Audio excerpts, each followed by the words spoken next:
Hello everyone, welcome back. It is 2022. We are officially in a new year, and we thought our first video for 2022 would talk about living with intention in 2022. Yeah, that's right. We've had a crazy year in 2021, and now we are bursting onto 2022, and we just thought we'd share some of our ideas and plans for the new year to maybe take a structured approach, to have a plan for what we expect. You can only control what you can control, so yeah, let's do what we can. And FYI, disclaimer, we are no experts. We are just sharing the things that have worked for us, and hopefully it can help someone. And if you have your own tips of what has worked for you, please feel free to share in the comments and help other people. So without wasting much of your time, let's get into it. If it's your first time here, do subscribe. If you're a returning subscriber, then thank you so much for continuing to watch, and do share with other people. That's right, let's get into it.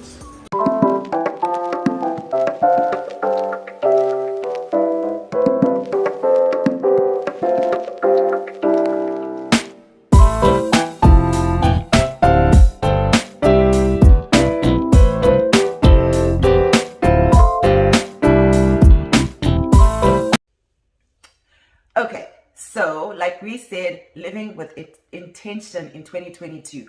Our first tip is write down your vision. Yeah, that reminds me of the verse from Habakkuk 2, verse 2, which says, write the vision down, make it plain, so that he who reads it may run with it. So you already see that there is an instruction to write it down and make it clear, not just write it down, make it clear. It's clear, it's easy to understand, and then whoever reads it can run. This is not just you can move, you can progress, it's running, so you can really make ground just from following a structured plan. So yeah. Yes, and make sure that as you're writing down your vision, your plan has SMART goals. What are SMART goals? No, yeah, I'll bring that to school. SMART, specific, measurable, attainable, or it's attainable, and then I think it's what is it? Is it reasonable and time bound? I know the last one is time bound. So basically, you've got something that is clear, it's specific, and you can measure it. So you can say, look, for example, I want to be fitter this year. So how am I going to do that? I want to run, 100 kilometers per month throughout the year. So so it's easy. You want to be fitter, so you can check. It's easy to check 100 kilometers per month. And is it attainable? Yes, because if you break it down, there are about approximately 30 days in a month, and you're running about, what is it, 30 days. That's less than 3.5 kilometers a day, which is very doable. Sometimes and by as you progress, you can do even more. Time bound, within a year, within a month, whatever. So yeah, great. Yes, and the other advantage of doing that is there's a book written by James Clear called Atomic Habits, and he says that sometimes we set goals that we can't measure, and we want to succeed in a day. But if you are able to measure your goals, you can make realistic goals to say, one step at a time, and it helps you not to be overwhelmed. Yeah, that's so true, because it's almost like building a house or whatever you want to do, any great endeavor. If you think about the whole, it's good to have a plan. Like, you start with a plan, I want to do this big thing, but then when you break it down, and then it helps you get over the immediate toss, and you don't get overwhelmed. What do I need? Do I need to lay down a brick? Okay, and let me lay this brick. Do I need to lay down a brick? I need to lay down a brick. And before you know it, you're never going to get overwhelmed by laying down one brick. You never get overwhelmed by running 1 kilometer, 3 kilometers in a day. That's doable. It's something you can do, and it's not overwhelming. And therefore, before you know it, at the end of the year, you've run 1,200 kilometers just by being, taking it one step at a time in small bites. Yeah, and the second tip is, do not procrastinate. If you see something that you need to change in your life, do it immediately. Don't say to yourself, I'm going to start next week, next month, because what you will notice is you'll never start doing it. So Mel Robbins has this tip that has really helped me, that I try to do. She calls it the 5-second rule. She says your brain will talk you out of anything that is outside your comfort zone. So what you need to do is, if you decide, I'm going to be exercising, when you wake up in the morning, you just say, I'm going to exercise, and you say 5, 4, 3, 2, 1, and you get up and you do it. I'm going to read a book, 5, 4, 3, 2, 1, get that book and start reading it. Because the way we are made is our brains are going to talk us out of anything that is uncomfortable, like what I mentioned. So you need to make sure that you don't do things only when you feel like it, but you are disciplined enough to just show up every day and get results. So our next tip, Brighton will explain it, and that's pray about it. Yeah, I think whatever we're going to do, it's important as believers that we pray. And I think the good thing about prayer is always a sign of humility. Yeah. If because when you're praying, you're acknowledging there's a higher power, and it's not your strength, it's not your ability, it's not your skill. Because even all the strength and ability that you have, you're acknowledging that it came from higher than you, it came from God. So then, even in going to God, is that humility and acknowledging that, look, what I'm doing and what I want to do, can you please guide me? Can you please direct me? It is not because I've done anything. It is your grace that has brought me this far. It is your grace and your mercy and your love that keeps me going further. So where I am, I've gotten here because of you. So where I want to go, can you go with me? Can you go before me and make that path straight? And come to think of it, the past few years have showed us that really you can only plan so much. And one of the verses in the Bible says, many are the plans of a man's mind, but only God's plans prevail. There were so many people who had all the money that they thought they needed, but they got sick and they got COVID, and they tried to say, you know what, whatever, get the best doctors, get this and that, and it didn't work out. And then there are other people who didn't even have money in their bank. And guess what? They didn't even need any medication. They were just at home taking herbs and they recovered. So that is why we need to involve God in everything that we do, because he's the only one who can see the future. So sometimes you'll be thinking, I want to study the whole year, and he knows what tomorrow holds, and you'll be like, no, stay at your job. Maybe at your job, they're actually going to pay for that program you want to do. So basically all we are saying is, in all your ways, acknowledge him and he will direct your path. So the next one is action. I think we kind of talked about it. To say don't procrastinate starts at that point when you decide, you know what, I want to change my life, and you do whatever it takes. Then guarding your thoughts and your mind. Guarding your thoughts and your tongue. And your tongue. Yes. Okay, yeah, that's a hard one for me. My tongue just lets loose. But yeah, on the procrastination thing, I think it's really important. I think it reminds me of a conversation we had some time back where we were talking about, the New Year's resolutions and the hype around it. Always towards the end of the year, everybody's going on about New Year's resolutions, and we had a discussion, and I was like, I'm not really into this whole idea of New Year's resolutions. And my reasoning is like, not knocking anyone who does it. If you do it and it works for you, power to you. But for me, I look at it this way. Like, I like to think of things as, when things come up, when I learn something, when I experience something, and I'm prompted to take action, what I like to do is whenever that day is, I start taking action there. I don't want to wait for the 1st of January. I don't want to wait for, get going now. I think the most important thing is, the sooner you act, the sooner you learn, the sooner you make mistakes, the sooner you get experience, and that way you can only improve on that.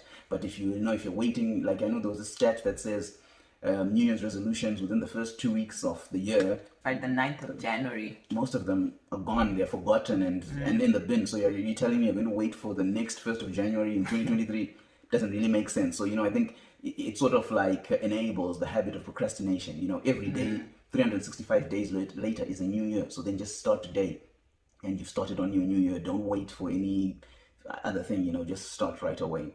And then you said you're talking about guarding your thoughts and your tongue. Yes. I think the tongue follows from the thoughts. But like we're talking about prayer and, acknowledging God and that humility. And with guarding your thoughts, I think it's really important, because we acknowledge that we're created by God and everything we have is from God. And I think one thing that we sometimes take for granted that he has given us is time. And guarding your thoughts, we live in a world where we are inundated. There is just information left, right, and center. You just touch any device, there is information. There are people trying to sell you something, people trying to tell you something, trying to teach you something, trying to get you to believe or not believe something. It's all over in our faces. So you need to discern what you need to dedicate that valuable resource, the one resource that we all have the same amount of in a day. We all have 24 hours regardless of who you are. So it is a crucial, a vital resource, So we need to really guard that resource. And I think we can get the best from it by turning to God and saying, look, you've given me this thing. I don't know what to do with it. What is the best way to use it? And he can direct us. So we focus on taking in the good and keeping out the bad. And, like Jesus was saying, it does what comes out of a man is what determines what a man is or what his heart is. But I think what is implied in that is what goes into a man is also it will then determine what comes out. That's why he's talking about he's the bread of life, and we take in that bread, we take in him, then the fruits of the Spirit come out. So it's really important that we watch what goes in, because people will see what comes out of us. So, and that's true. And pick your battles. You don't have to respond to everything. I see sometimes people will, what's happening in a person's life because of their status, and I will tell you one thing. There are things that you'll put on the internet and they're there for life. You can't take them down. And sometimes a few hours later when you're calm, you'll be like, why did I do this? You know, like not everyone deserves an explanation and not everyone is going to understand you, and be okay with that. Because sometimes you then even find yourself over explaining something and because you want everyone to understand you, and you end up looking like the fool because you're like, okay, no, let me explain. And then when you see people not responding, you're like, okay, let me explain further. So be okay with not being understood sometimes. You know, not everyone is called to understand you, even when it comes to obeying what God has called you to do as you're going to be planning. Because sometimes, like, look at the Bible. Abraham was told, take everything and start going. Like, if other people had seen him, they'd have said he's crazy. But remember, God reveals things to us individually, and it's not for people to understand, but for you to obey him rather than man. That's why you need to be careful of who you're listening to, which takes us to the next point, which is learn new skills. I do not know how much I need to emphasize this. When you stop learning, you start dying. So it's important that you are always feeding your mind. Don't have shallow conversations. Challenge people. When you meet up with people, there's that book about 7 habits of highly effective people. Read that book. It is so good. Before you meet someone, know what their interests are and get to read about it so that you can have a conversation. It avoids those awkward moments where you're sitting and you start talking about the weather. I don't know why people always go to the weather like, it's been cold. And then the other one will say, oh yeah, last week it was raining. You know, because you just don't have a conversation you can have with that person. So learn things, you know, have interest, try out new stuff so that you're also constantly growing, because you don't know who you're going to network with, and it will help you even when you have a business plan. So do read that book. It's really good.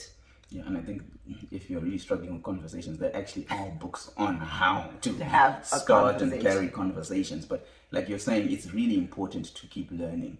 And you know, you don't have to learn everything. Like I was saying earlier, there's so much information out there, and a lot of it is free, which is a good thing. But you just need to focus on something. Like you can pick one thing. Like this year, I want to be a better, speaker. I want to be a better writer. I want to be a better conversationalist. And you just work on that one thing. There are so many resources out there that are free. So, you know, there's really no excuse not to be learning something. You don't have to learn a lot, but just something small each and every day. And like we said, those small steps every day add up to something great at the end of the year.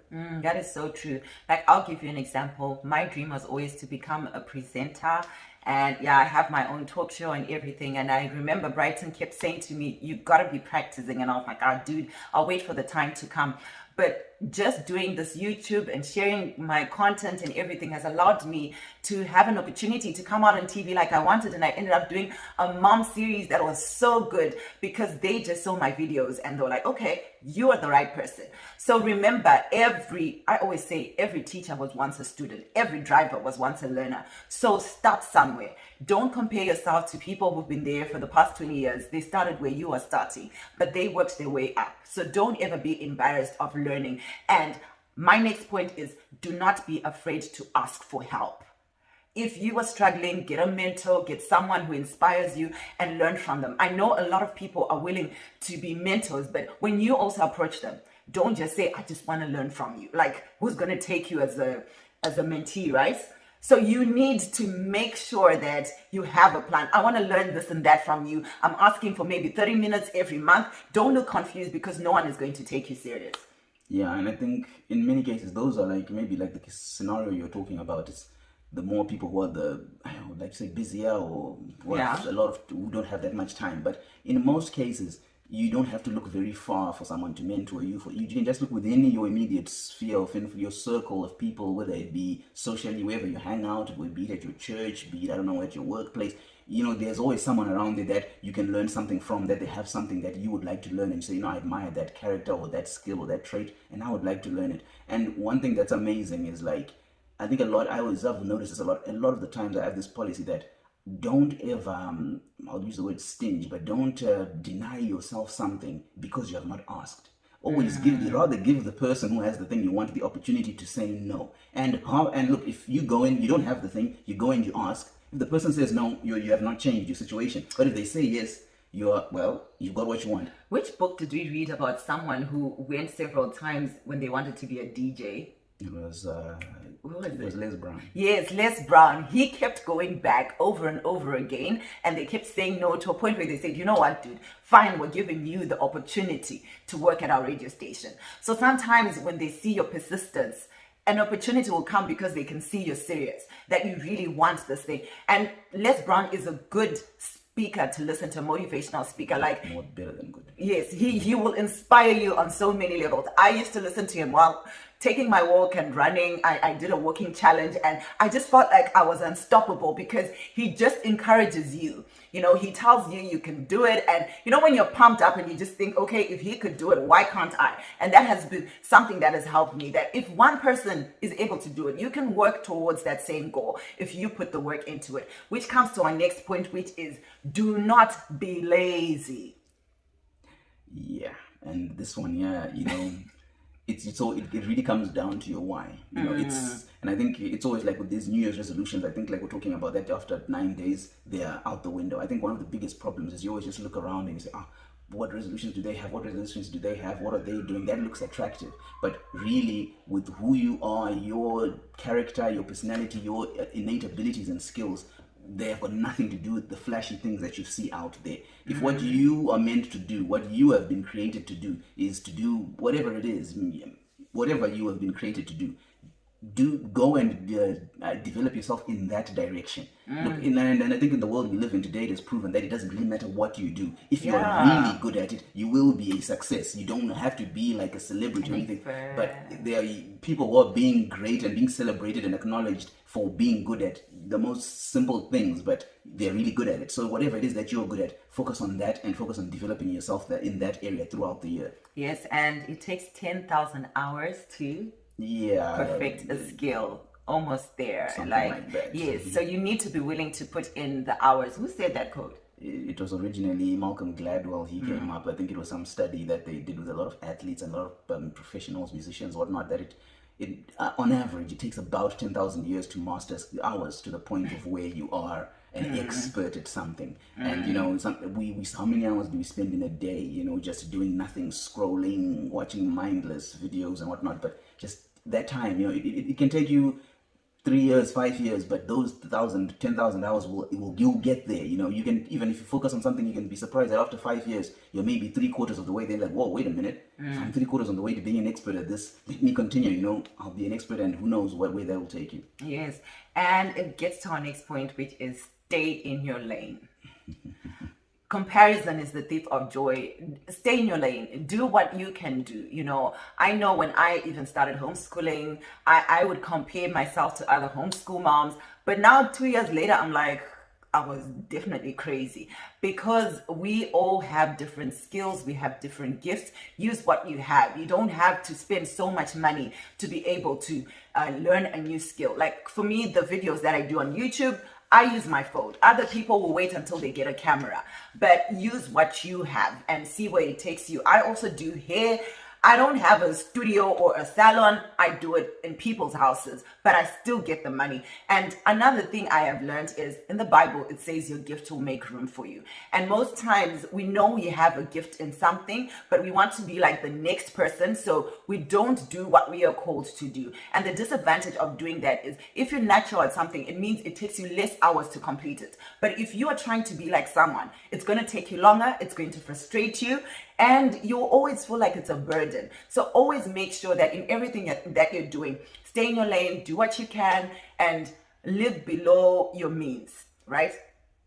Yeah, I think on that, what I was thinking is just, if you want to do something, because I think there's always that idea like, hey, but how, you want to get better at something. So, but I think there's a tendency, people tend to, you don't want to compare yourself, and then you start feeling disheartened and whatnot when you're not progressing. Maybe you're not at the level of someone who's been in something for a whole lot longer than you. I think what's important is to realize that when you want to do something, it's okay, and I think it's the right thing to set a high quality standard for yourself, but then compare yourself today with yourself yesterday, and the goal is to get to that high quality output, whatever that may be. There's nothing wrong with that. You can look at someone who's maybe the best in the world at that thing and say, this is the level that I need to get at. take for example, let's say it's running. I need to run 100 meters in 10 seconds. I don't that whatever that person is doing, it's his own story. Now what I ran it yesterday at 12 seconds. Today I'm at 11 and a half. So I am getting better. I am improving, slowly getting towards the high standard of quality, but I'm comparing myself against myself. That is so true. And the reason I was saying live below your means is financially, a lot of people get into debt because of trying to be like someone else. And it goes to the next point, which is set boundaries. If you can't afford something, say no. You don't have to attend everything. You don't have to go with a new dress every time or new suit, or, you know, my husband has a thing where he says, can you see this t-shirt? He can have 5 and he wears that throughout the week because he says, I don't want to stress myself. And half the time, I'm the one who's frustrating him, but he's okay. So do what works for you. We don't all have to look the same. We don't have to overspend, because at the end of the day, like he says, I think it was you or a friend was mentioning, to say, no one is going to say, excuse me, can you stop? Can I check the label of the clothes that you're wearing? So buy what you can afford. If you have to thrift. If you want to buy at H&M, buy. If you can afford Gucci, then good for you. But never feel the pressure that what defines who you are is determined by what you wear, you know. So when you live within your means, it also means that you're able to save more throughout the year, which is why you need to set boundaries, to say, this is the amount I'm going to use on this is the amount I'm going to use on that, and I'm not going to overspend. And one friend gave us the best tip that has helped us, which is when you're buying anything, use cash. Don't use your card. That way you feel like you've spent something. But when you're tapping, you always feel like, I didn't really spend. So it makes you overspend. Yeah, and you know, when your cash is run out in your wallet, you know, you can't keep spending. It's really simple stuff. And I think what is also, like, for us who came across to Australia about 4 years ago now, and where we came from, it was a very different mindset back home in Africa. And you come out here and, you know, like, to be honest, for whatever reason, cars are a big thing in Africa. Having the flashiest, nice, shiny car is a big thing for whatever reason. And you come out here and the cars, it's crazy. Those cars, you thought like, wow, they were like the one in a million. You get to see once in a while, you see every day. And you really get to see that it doesn't matter what car you have out here. No one cares. And you know that can the car get you from point A to point B? Yes, that's enough. You don't need this flashy car. If you want the flashy car, go and get it. And anyone can get it. It's not like a thing that, no, it's only the certain people, certain class who can get it. Anyone can go and get a really fancy car, anyone. But what you find is most of the people who own their own homes or who own their cars, they've had their car for maybe more than 10 years. They don't owe any financier on the car. They don't owe anyone on their home. And you find those are the people who are really wealthy because they've got no costs and they're working and all their money is just theirs. As opposed to you come in, you want to buy the latest Range Rover, and fair enough, you look good for all of 5 minutes on the road. Nobody really cares, and you've got this payment that is due at the end of every single month that will be harassing you. So yeah. That is true. And our last 2 points, this video ended up being longer than we thought, but our last 2 points, you are like the 5 people that you hang around with. So make sure that the people that you spend most of your time with are helping you in achieving your goals, like someone who helps you go spiritually, financially, physically, you know, because that is what will keep you going. If you want to achieve more, you can't hang out with people who are always negative, who are like, let's go drink, and, you know, hang out with people who tell you about investing, hang out with people who tell you, dude, there's an opportunity here and there, so let's do it. You know, you need people who keep you accountable and who help you grow and who are honest with you when you're messing up. Like, who will tell you, you need to change your lifestyle, you need to do this and that, because sometimes we hang around people who cannot be honest with us. And don't take offense when people give you constructive criticism. Use that as an opportunity to learn and to grow. Then our last point, which should have been actually one of the first ones, is do not forget to pay your tithe. Do not forget to return your tithe. Yeah, every time we get paid, she's always saying, I need to pay. And no, I always remind her it's returned. It's returned. It wasn't ours to begin with, so we can't be paying it. We're returning it. And like, it's strange, you know, that when you do that, like, we always hear it. Like, I think there's nothing in the last half hour that we've said in this video that you haven't heard before. This is stuff that has been said before, and I guess we're just reiterating it. We're just telling it from our perspective and just, you know, maybe reinforcing these things. We've heard it before. I've been to church a few times and I've heard people preaching about this, and it's true, and I've experienced it. We've tried and we've experienced it in our life, that when you do return your tithe, you just find you are taken care of. And by that I mean you have enough.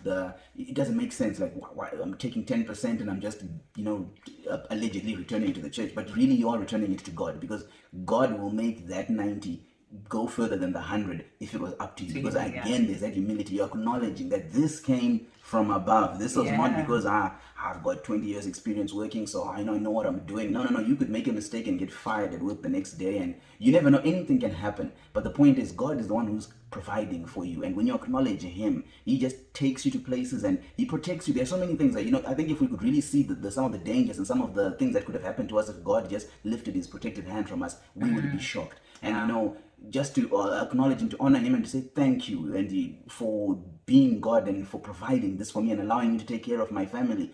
And then He takes care of you because you are acknowledging that, what everything I have is coming from Him. And like they always say, put your money where your mouth is. You can say I believe in God, but if you're willing to put your money on that, then definitely you're acting, and that's believable. That is so true. And honestly, guys, maybe one of the videos will share what God did for us in 2021. But He proved to us that if you honor me and you put me first in everything that you'll do, I am going to do things that are immeasurably more than you ask or imagine. Like, we went through so many months where we just said to ourselves, how did that happen? Where you just see the hand of God because of honoring Him first. And one of the most important things that hopefully in watching this video you will never forget is stay humble. Pride comes before a fall. There's so many people, even in the Bible, who God gave so many things when it comes to materialistic things, because He thought He was blessing them to bless others. But once He gave them, they got a big head, like Hezekiah, who ended up showing even his enemies or everything that God had given him to say, what, I've got gold, I've got this, I've got that. And God said to him, because of what you didn't even glorify me. So I am going to allow all your enemies to come and take everything that you showed them. So the same can happen to us today, because we also know that God helps us so that we can glorify Him in everything that we do. But when pride is in our hearts, we start looking at ourselves and forgetting who's the provider of everything that we've got. Yeah, so guys, acknowledge God in all your ways, and He will see you through. He'll take care of you. It's true, guys. We're telling you, we're ordinary people, and we've experienced it, we've lived it, and we continue to experience it, and just continue to trust God. We're not perfect, far from it. We're sinners, we're everything, whatever you think, we think. But we just know that, look, God is God, and He takes care of people, and we trust Him, and He has taken care of us so far, so we just keep trusting Him. Yes, so thank you. If you've gotten this far, then thank you so much for watching the full video, and we hope that you've been blessed and that you will try out some of these things that we have mentioned. It's not because we're perfect, as he mentioned. Sometimes we mess up, but we get back up and we try again. So whatever happens in 2022, they're good and bad days, get back up and continue. You will get it right. One day at a time is the best way to go through 2022. Do not forget to like, share, and subscribe. Bye. Cheers.